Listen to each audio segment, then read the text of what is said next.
Welcome to Monday Munchies Keto Edition, where I have you, the viewers, decide on what recipe I'm going to make next, and I'll taste it, see if it's any good. I polled on my community tab, and the winner was chicken cordon bleu meatballs. So I'm going to be doing this recipe brand new, so I don't know what I'm doing here. I have notes. This recipe does come from All Recipes, so just know on that. All right, we have 1 pound of ground chicken in a bowl. Add 1/3 cup of almond flour, a 1/2 teaspoon of salt, a 1/2 teaspoon of garlic powder, a 1/2 teaspoon of onion powder, and 1 egg. Okay, here's where we got to mix it up. The gross part. I'm not messing up my nails. Here's where I'm going to stray away from the recipe just a slight bit.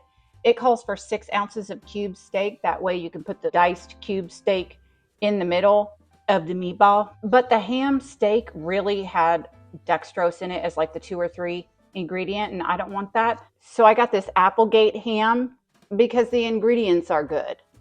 Do I want to cut this to make a cube, but it's in slices? I think the easier way is just to cut it up and put it in here too, and then make the meatball. I don't know how that might affect the taste, but I mean, it's ham. It should be there, right? I mean, to be honest, this is probably going to end up being better because then you can get the ham all over the meatball. It's going to be all spread throughout. But y'all can do whatever you want. Now here's the nasty part. I already had to change shirts, and my microphone was clipped to the other one, and then I couldn't find the other one.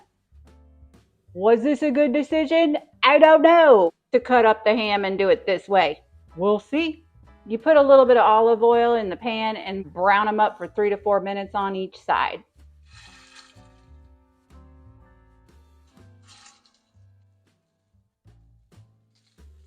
Y'all, I'm just letting you know right now, this stuff smells fantastic. Okay, I'm adding in a tablespoon of butter, 3/4 cup of chicken broth, teaspoon Dijon mustard. And we're going to whisk that up with the nice juicy tidbits on the bottom.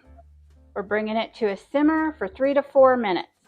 All right, it's been a little over 3 minutes, and we're going to go ahead and pour in a 1/2 cup of heavy whipping cream. We're going to whisk that in until it begins to simmer, and then we're going to add the cheese. Okay, it's simmering, so we're going to add a whole cup of shredded Swiss cheese. And we're just going to stir this in until it's all melted. It's all melted, so we're going to return the meatballs. That one wanted to take a swim anyway, in the pool. And it says we're just going to let it simmer for 3 to 4 minutes and that the sauce will thicken up.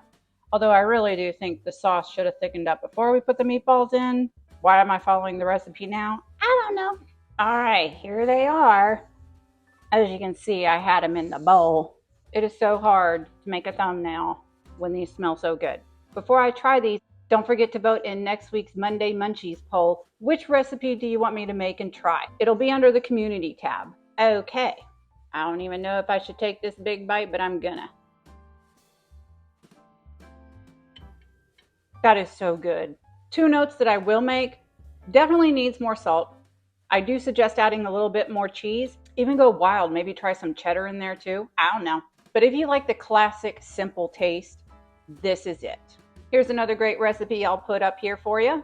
If you like this video, give it a thumbs up. Thank you so much for subscribing and hitting that bell. I'll see you guys next time.